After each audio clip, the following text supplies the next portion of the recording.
Anton Indra Cahya meninggalkan seorang istri dan 3 anak, sejumlah artis yang pernah diorbitkannya, serta kegiatan film dan sinetron yang selama ini menjadi ajang karirnya. Tahunya tadi subuh ya, dikasih tahu sama mama, kebetulan kan saya udah pindah rumahnya di Sentul. Terus tadi pagi telepon, terus Bang Anton udah meninggal. Aku mikirnya tuh bukan Bang Anton ini, karena kan ada beberapa teman juga. Pas aku telepon lagi, "Mama, Bang Anton siapa?" "Anton Indra Cahya." Aduh, aku langsung lemes, gemeter banget.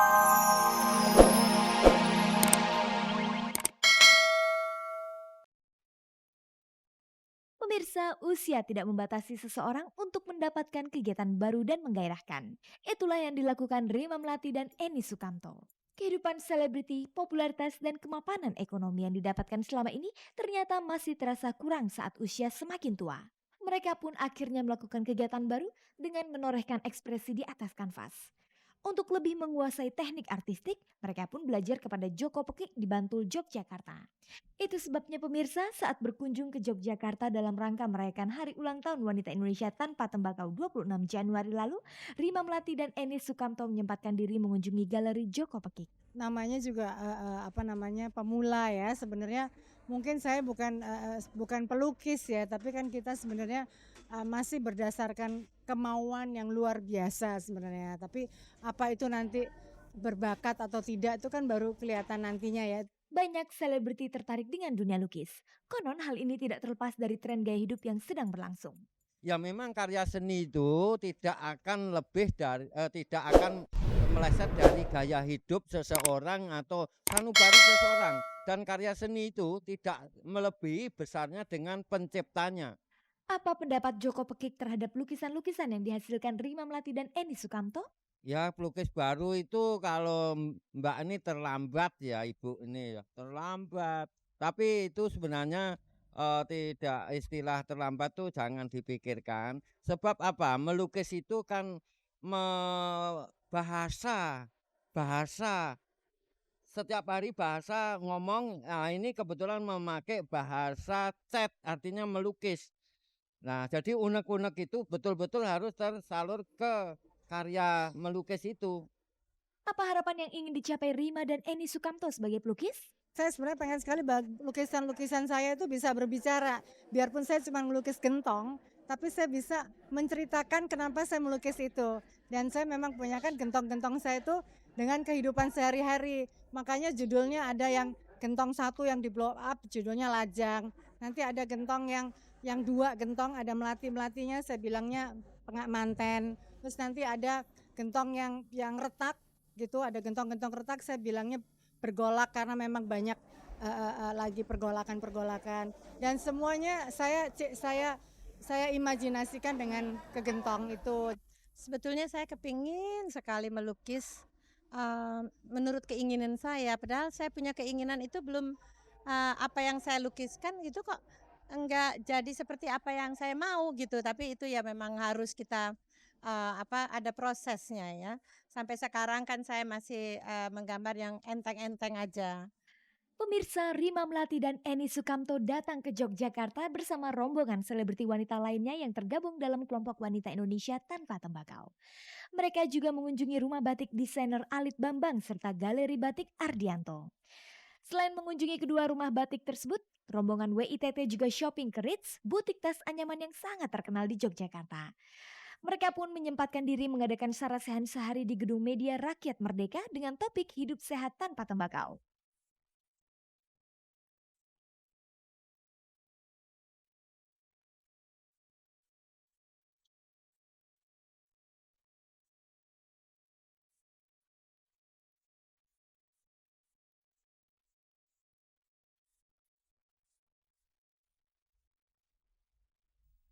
Pemirsa, seorang aktor dan produser Anton Indra Caya pada hari Jumat lalu meninggal dunia karena serangan jantung.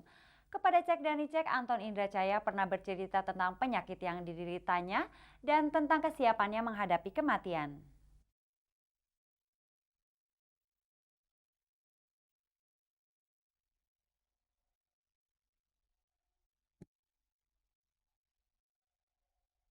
Anton Indra Cahya meninggalkan seorang istri dan 3 anak, sejumlah artis yang pernah diorbitkannya, serta kegiatan film dan sinetron yang selama ini menjadi ajang karirnya.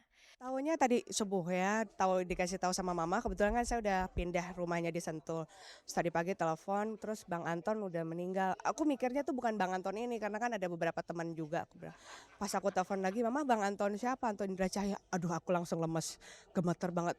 Soalnya baru 2 minggu yang lalu aku ketemu sama dia tuh seger bugar gitu. Udah keadaan sakit, tapi emang dia sangat kuat banget ya, sangat kuat. Paling aku cuman kasih nasihatnya, "Abang gimana sih Abang, udah badan seperti itu," gitu kan ya. Makannya dong dikurangin gitu, karena kan dia kalau makan yang mahtoh gitu, yang berlemak lah, kolesterol dan lain-lain. Aku cuman kasih taunya gitu, "Bang, dihindari dong." "Habis gimana dong, enak." Dia memang susah banget untuk menghindari makanan-makanan yang seharusnya dia tidak boleh makan gitu. Saya sempet kaget karena pantesan terakhir tuh sebelum dia meninggal saya nelfon-nelfon dia gitu kan. Kok nggak pernah diangkat gitu teleponnya, terus mati gitu kan. Biasanya saya tuh kan biarpun saya udah menikah gitu ya, tapi kita tuh sering telepon-teleponan sama Bang Anton, apalagi soal pekerjaan saya gitu.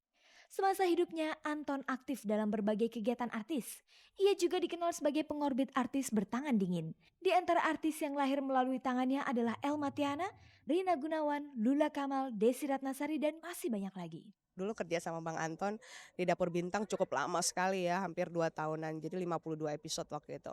Nah terus kita juga punya rencana untuk melanjutkan lagi Dapur Bintang gitu, tapi memang waktu itu, dia bilang, "Karena kondisi saya seperti ini, jadi Teteh aja deh yang ngelanjutin Teh," katanya, "saya nge-backup aja dari belakang," gitu.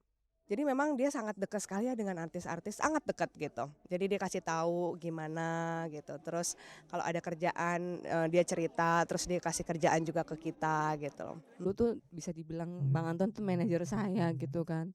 Jadi awalnya itu ya Bang Anton tuh salah satu orang yang menunjang karir saya, yang membuat saya akhirnya seperti ini gitu.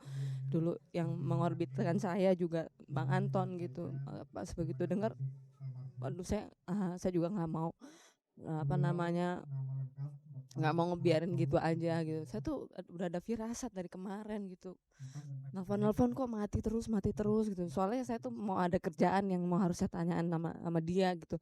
Saya tuh semuanya mengenai iklan, mengenai honor, mengenai selalu konsultasi Bang Anton nih Bang Anton. Terakhir tuh saya mau nanya ada iklan yang kebetulan mau nawarin saya. Nah, saya selalu tuh tanya sama dia, "Nih Bang Anton kalau gini berapa ya honornya?" gitu. Padahal istilahnya kan saya udah ngerti gitu kan, tapi semuanya tuh saya konsultasiin sama dia gitu. Pemirsa, Anton meninggal dunia dalam usia 49 tahun setelah lama melawan penyakit mematikan. Kepada Cek dan Dicek, Anton sempat bertutur tentang penyakitnya. Kalau yang terparah yang paling lama adalah kanker yang saya derita, kanker liver, yang waktu itu juga menyerang paru-paru, ginjal, dan diafragma tulang saya. Itu di situ saya dirawat 6 bulan di sini, 1 tahun di Jerman, waktu persisnya Berlin dan kota Stuttgart. Setahun itu saya dirawat oleh ahli kanker di sana. Jenis penyakit yang mendera Anton cukup banyak dan ganas. Dokter pun pernah memvonis usianya tinggal 6 bulan lagi. Walaupun didera banyak penyakit, Anton tidak pernah putus asa. Dia terus bekerja, berkreasi, dan optimistis menjalani hidup. Oh, saya selalu optimis. Saya kalau katakanlah waktu kanker, sisir rambut nggak bisa, mandi dimandiin. Sekarang sama aja, pertama berapa hari di rumah sakit, saya kaget waktu itu tangan nggak berdaya, nggak bisa pegang. Terus obat dimakan orang, mandi nggak bisa, semua di tempat tidur. Wah ini katanya ini mungkin yang dinamakan adegan ranjang, semuanya ranjang aja, nggak bangun-bangun. Tapi akhirnya saya pikir, masa saya nyerah sih, kanker aja saya nggak nyerah, masa stroke kecil ini nggak nyerah. Satu teman-teman yang melakukan pengobatan alternatif itu semua memberikan saya besar harapan ya. Pemirsa, kini Anton Indra Caya benar-benar telah pergi untuk selamanya. Bukan hanya keluarganya yang kehilangan, namun juga dunia perfilman, sinetron, dan komunitas artis.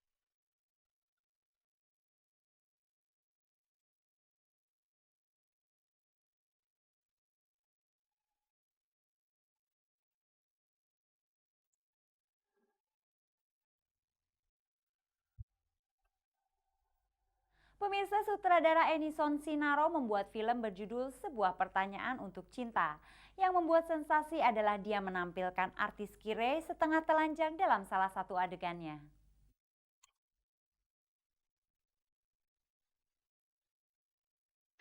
Pemirsa, Kire yang juga kita kenal sebagai penyanyi dipilih oleh sutradara Edison Sinaro sebagai pemeran utama dalam film Satu Pertanyaan untuk Cinta. Dalam salah satu adegan yang berlokasi di Lombok, artis tersebut tampil tanpa penutup dada. Apa alasan Edison Sinaro menampilkan adegan seperti itu? Kalau kita libur atau apa itu mungkin salah satunya adalah sesuatu yang kita bisa bebas lepas. Di Lombok itu saya pikir ya lebih enak daripada di Bali. Bali terlalu ramai orang. Di sana itu sepi, betul-betul ada pulau. Kita ke pulau itu bukan pulau lah, boleh bilang itu teluk itu. Itu kosong. Saya juga berpikir ya itu apa? Nggak ada orang, nggak ada sama sekali. Jadi kalau kita mau nyut atau apa bebas gitu. Nah, saya lampiaskan dengan tokoh yang Kire itu. Nah itu jadi janjinya si tokoh cowok ini bahwa nanti kita ke sana bisa begini bebas. Karena generasi flower generation ya 70-an itu memang kebebasan.